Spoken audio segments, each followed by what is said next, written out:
Hello, everyone. Welcome back to Friday Learning with BuzzMyVideos, together with Yalin and Solmaz. Hello, Yalin. Hello, it's a gorgeous sunny day today for us. Indeed, in London. That's beautiful, isn't it?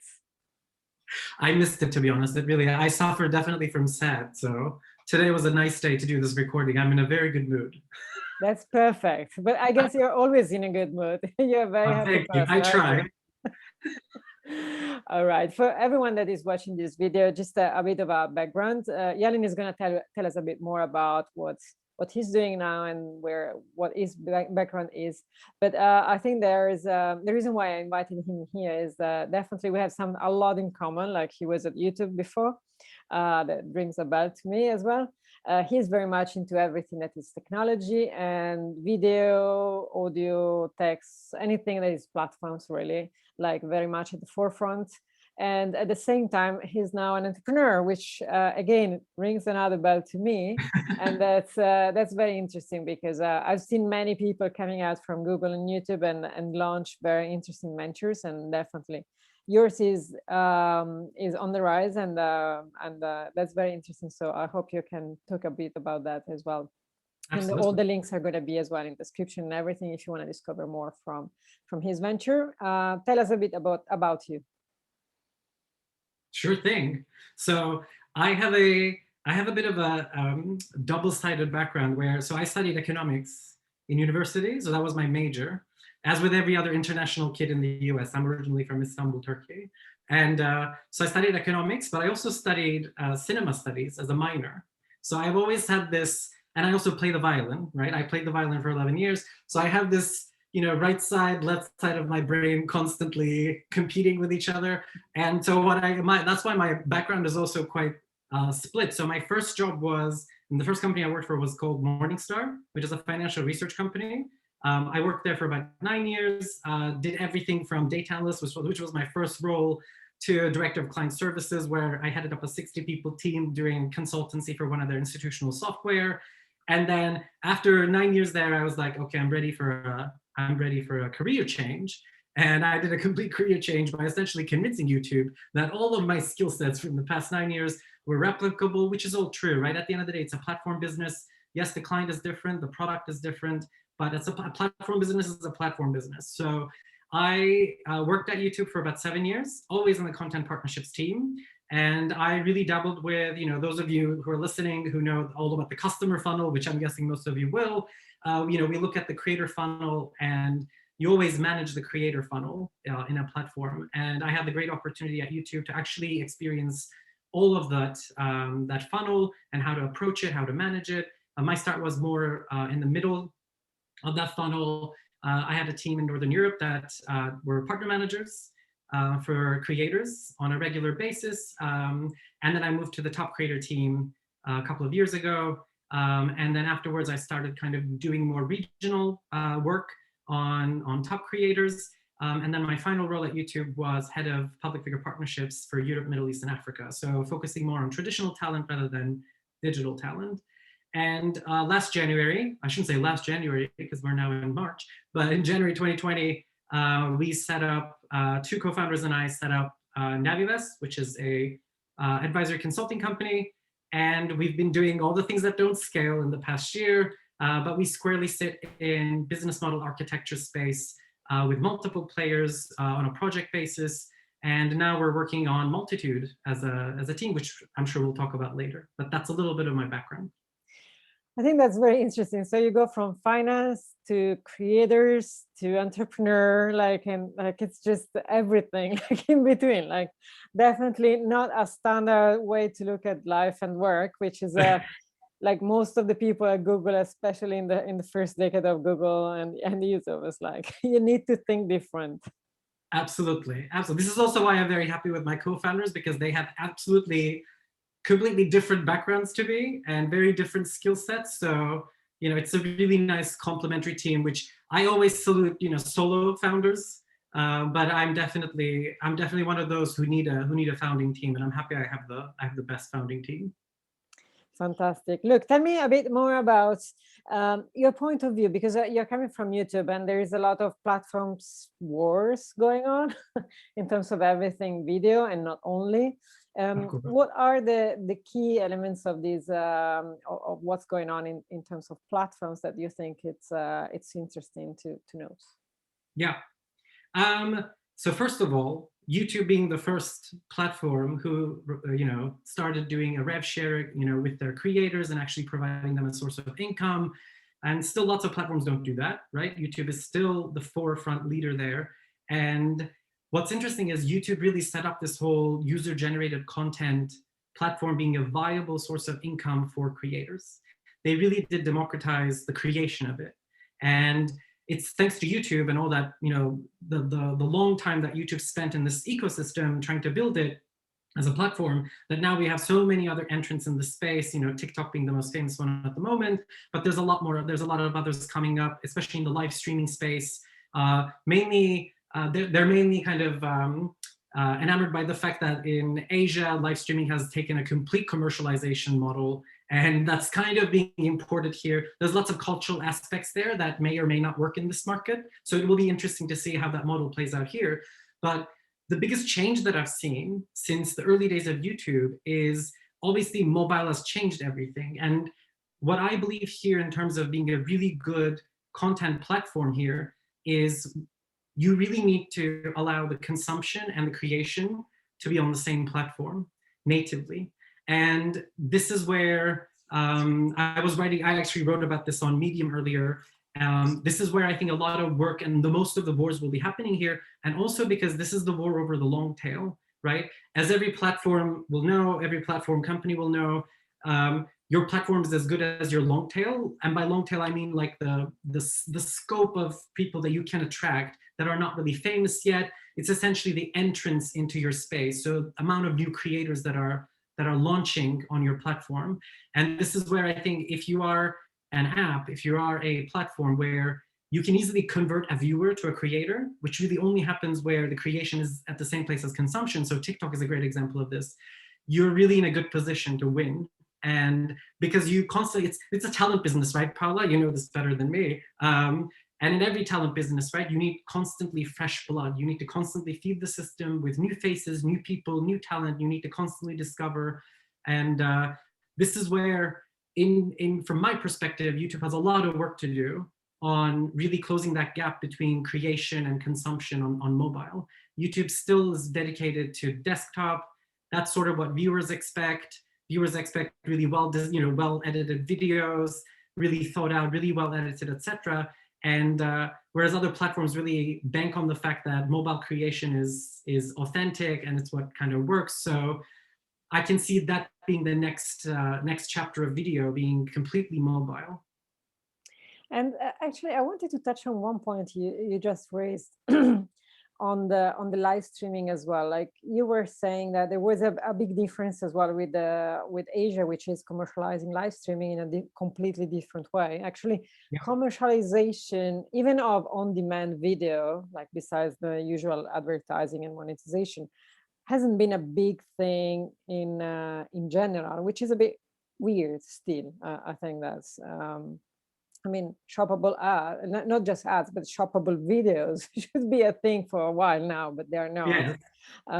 But have you seen anything here in Western Europe, or is there anything that was striking a bit your interest? Because the fact that the live streaming has been super commercialized there in Asia, and it's brilliant. I mean, it's very interesting, and that's a lot of opportunity for creators, like proper money to be made.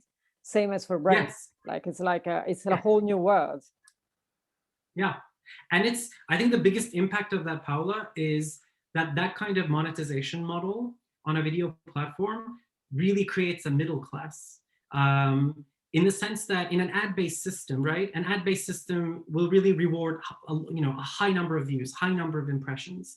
So for you as a creator to make meaningful income from an ad-based model, you really need to attract a huge audience because CPMs are really low. And because of the UGC, the user-generated content nature of these platforms, the supply of content is always infinitely greater than the advertiser demand, right?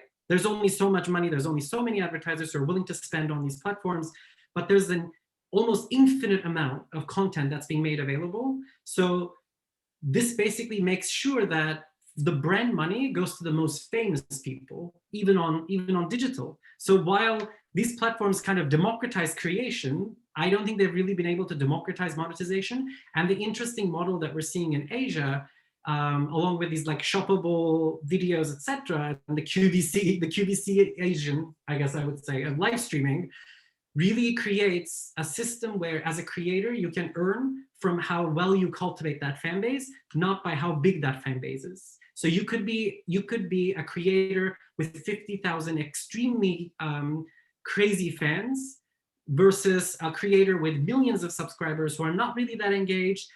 There's, I think, a different monetization model favors them, right? And you see this with SoundCloud, actually, where recently they announced a model where they said they're going to be paying SoundCloud artists and creators based on what the fans actually listen to, rather than pooling the money first and then distributing it, which again much feeds better way. Yeah, correct. Exactly, feeds the middle class. And I think that's the next movement that I see, and especially with this, I'm not such a fan of like these QVC live stream stuff. It doesn't appeal to me, but I guess it doesn't really matter, right? It doesn't matter, exactly. I can matter. see that. I can see the business behind it super clearly. And if you're a very good creator with a great fan base, it doesn't matter how big that fan base is. If you can really encourage them and engage them, and you can actually sell, you probably make more than you would on ads. So I think these business models need to also change and adapt. This whole ad-based system, it's a little questionable now. Like, yes, it works at scale, but does it really create a middle class? I'm not really sure. So when I thought about it the other day, I summarized it to somebody. I said, these platforms really democratize the creation of content, but they didn't really democratize the monetization of it. So I think that's the next point. That's very interesting way to look at it, because what you're saying is really like, it's not about the size and the scale of your audience. So in one model is the scale, the other one is actually the depth, like yes. the engagement. Then at the end, that's the depth of the relationship you have with them, which is very interesting, because it's it does change a lot in terms of the platform itself. Completely. That's so, very interesting. And what about podcasting? Because I mean, and then it goes together with kind of this thinking, because podcasting is growing, but still it's not.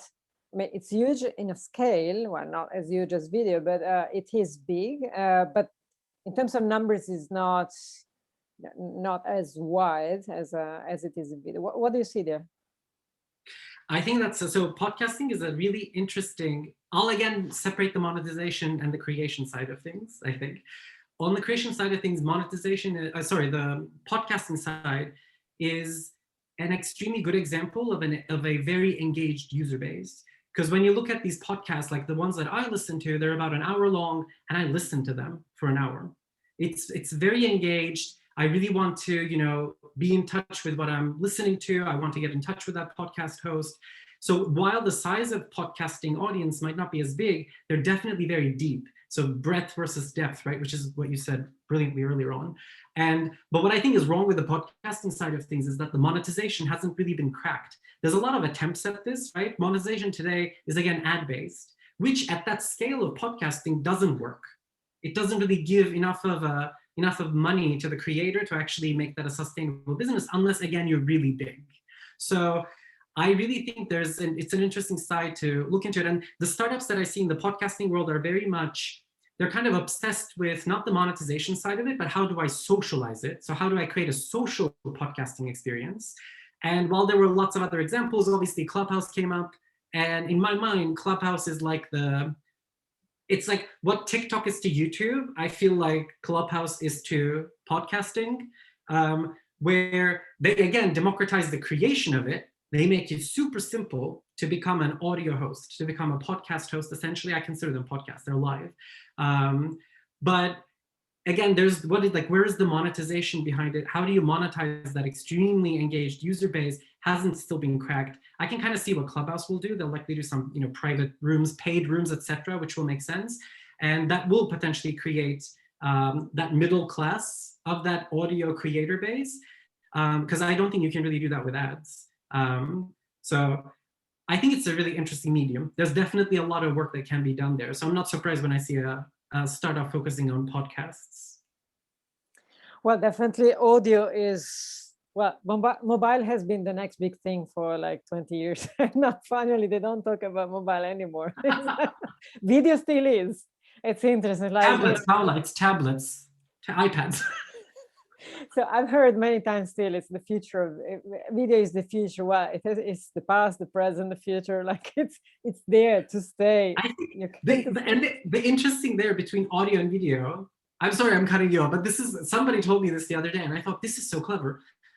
Video competes, when you're watching video, you are competing with way too many potential competitors out there, right? So you're competing with a friend talking to you, you're competing with TV, you're competing with so many things as Netflix or as TikTok, as YouTube. But as audio, you can really listen to it in the background. It could be like this thing that's always there. Because I was looking at the statistics for Clubhouse about how much people, listen to Clubhouse on an average day, and I was like, do these people not work? Of course they do. It's in the background, right? They're just doing their stuff, and they're cooking or whatever. It's like radio. It's just in the background, and they're constantly listening to it. So I think the competition there is lower. That's why audio is quite interesting, actually. Yeah, that's true, because you're not, because you can do two things at once. Exactly. At least you can try. If you succeed, it's a different story. But yeah, that's true. And audio is not as big as it's going to be in the next few years. That's for sure. Still, it's work in progress. There is no doubt. But let me tell you, I think while audio is really great, I also think audio creates quite a lot of chaos. So I think the written word is always forgotten, but the written word is still the king, right? Where you can actually think, you can collect your thoughts, you can write something that you've read a couple of times, let's say, and it's there, it's proven, you're not shouting over somebody. So I think everybody forgets the written word in amidst all of this excitement with video and audio. So you're going back to blogs. Blogs. I mean, there's always a place to go back, right? Exactly. It's all interconnected. I remember when blogs were the next big things, Don't say that, Paula, don't say that. Let's not reveal how old we are. Let's know. Yeah, I've read that. I read that. You read that, exactly. Yeah. I read that in a blog. No, but well, I mean, the truth is though, like what you're saying is correct, because text, if you look at blogs, they're still important. And now there's the big comeback of newsletters, yes, which is really funny, because like newsletters, if you were talking newsletters like 3 years ago, they would look at you like, are you crazy, or what's wrong with you? And now it's back the newsletter, because it really depends on how you're doing things, not just the medium or the platform. It's really just being super, super targeted, personalized, making it to the person, whatever it is. It's audio, video, it's written text, whatever. It's really just to get to the right person with the right message at the right time at the end of the day. And that's interesting, because it always come back anyway. It doesn't really matter. It doesn't, no. They're all connected, right? And as people, some of us are very verbal. Some come from like oral traditions. Some come from visual traditions. I'm definitely a visual person. This is why I also studied cinema studies, right? When I have to explain something to somebody, I will immediately pick up a pen and paper and draw something. Whereas, one of my co-founders is very, verbal. She has to explain things. Another one of our co-founders, Hatice, she reads like nobody's business. And that's how she processes. It says she has to write it down, etc. So we're all very different people. So of course, all these mediums mean different things to different people. But I definitely think that in overall, like we think that because Twitter exists, because Reddit exists, that the written word is fine, right? Like the blogs are there. Yes, we have Twitter where we can tweet. The written word is fine. There can be no more innovation there, which I think is quite wrong, actually. I don't think they quite serve the purpose they should be serving. I know you might have the answer to this one, Nora. Well, I can't claim to have the answer to this, but I definitely have been. So me and my co-founders have definitely thought about this a lot. And the place where we really want to get at is, social media serves a purpose, right? Where even on Twitter, etc. You want to share something at that point in time and share it with the world, and in those cases, a people-based feed works really well. You want to share something with your friends, wonderful, great. But when you actually want to have a discussion, and this is why this works really well with what we were talking about with podcast hosts and Clubhouse hosts earlier, when you actually want to have an insightful conversation about something, these platforms are really not geared for that. Like, they're not really planned for that. And the main reason that we see behind it when we looked at this is we essentially saw that the business model of these platforms, which is ad-based, impression-based, is not really incentivizing them to solve for things. So when you look at a text-based, if you try to have an insightful conversation today on a public social space, let's say Twitter, right? Today, when you go there, you really see, first of all, because you're following people that you know, by default, there's an echo chamber, because your feed is basically full of people that you've approved personally. Most likely you agree with these people. So you're only hearing your own echo in a way. And we did a lot of research into this, and there's been academic papers published where this is very well documented, and the term for this is homophilic networks, which means that people just tend to bind with other people that think like themselves. It's normal. It's human nature. Yeah, it's right? like newspapers. At the end of the day, you choose the newspaper that most probably resonates with what you think. Exactly. So, but what this causes, at the scale of Twitter, at the scale of social media, what this causes is obviously these massive echo chambers where, when something happens, we're like, but I never saw this in my feed. Nobody that I know would ever vote for this person or, would ever do this. But you find out that a significant majority of people actually do. So they essentially create these echo chambers. That's number one. So people-based feeds are not really ideal for insightful conversations. You don't get to hear from multiple perspectives. Secondly, there's a really low conversation quality on these platforms because there's no context. There's like one massive feed. You really have to like hunt down, interesting ideas and thoughts. It's exhausting. Most people give up, right? There's lots of toxic stuff in there that's being moderated.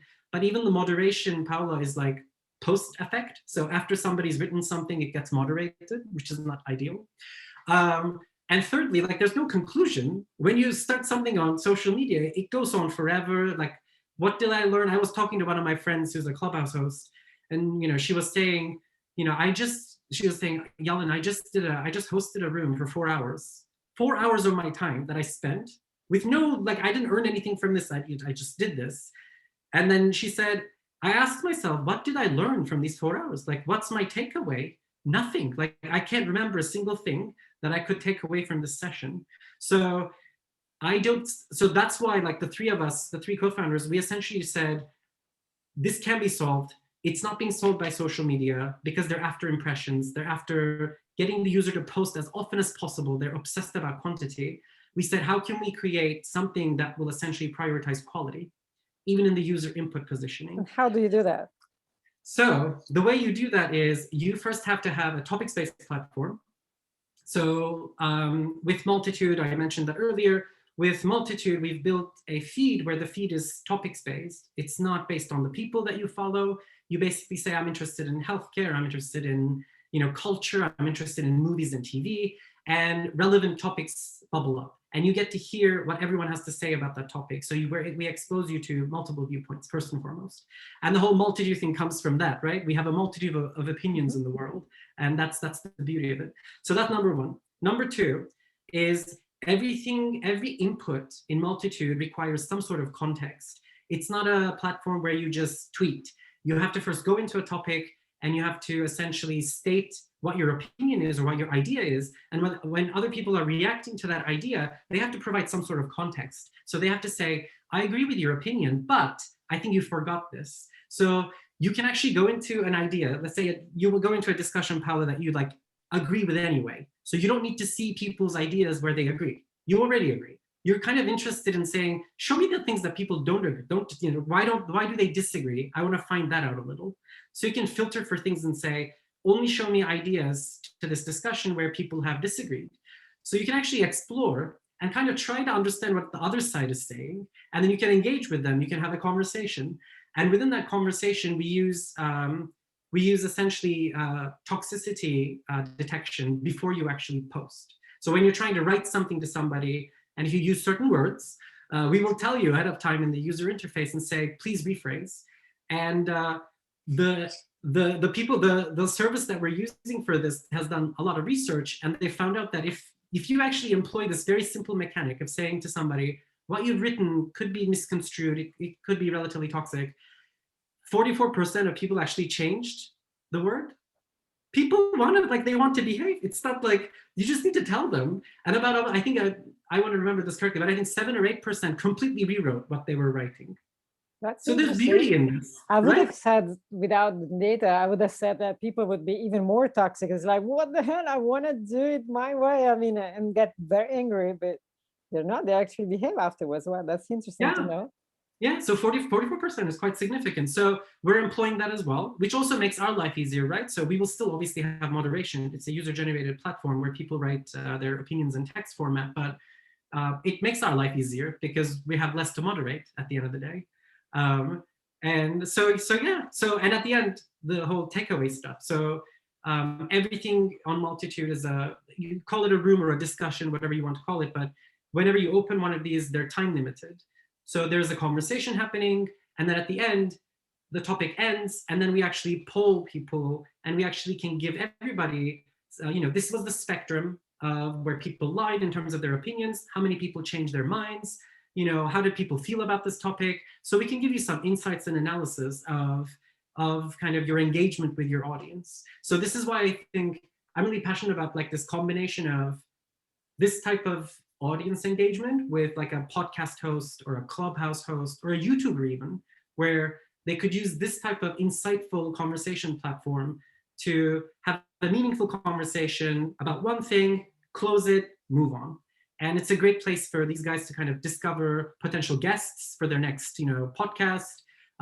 They could say, a YouTuber could use this to essentially get different ideas for videos, and then they could credit that fan, right? To say, I really liked this idea, and they could credit it, and they could do the video. So many use cases, right? But I want people to not just talk, I want people to talk and then get something out of it. That's very interesting. Actually, it reminds me of Parlia, which is not exactly on what you're doing, Yeah. but it's very close. And there was an episode of Friday Learning with BuzzMyVideos with Turi Munte, the founder of Parlia, which is interesting because now that I think of it, and that wasn't the reason why you were here, actually, it was really about platforms and the space. But that's in text, that's about opinions, that's about trying to organize opinions anyway. So what Parley is about wants to be the Wikipedia of the encyclopedia of opinions. So in a way to structure the conversation and having a meaning out of it. So having a perception of what the word is. And again, text. So I think it's very interesting. So there's plenty of activities going on in the space, which means it's a space that is of interest because it's from social life is definitely interesting.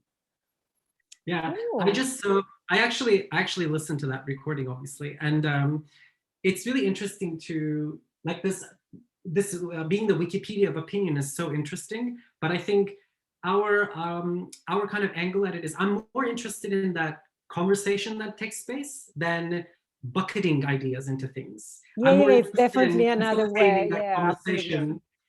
So potentially we'll work with Parlia. Yeah, eventually. I mean, Turi is a great guy, is a really great guy. So that would be a good thing. But that's interesting. It means that there is a lot of interest there and opportunity to create new businesses and platforms that add value on an area that wasn't that discovered, although it's text has been there for a while right now, but still a lot to be done. Absolutely. All right, I think that our time is coming to an end, but this was a very, very interesting conversation. Thank you very much, Yalin. We're going to have all of the links if anybody wants to know more about Yalin's new venture and how to connect with him on the social media. Thank you very much for being here. It was a real pleasure, Yalin. Thank you for the invitation. I wish you all the best for your venture, and for you guys that are watching this video, you can watch the whole playlist with all of the interviews if you have enough time, because they are quite long, but very interesting. And come back to another Friday Learning with BuzzMyVideos. We're waiting for you. Subscribe to the channel. Thank you very much. Bye-bye.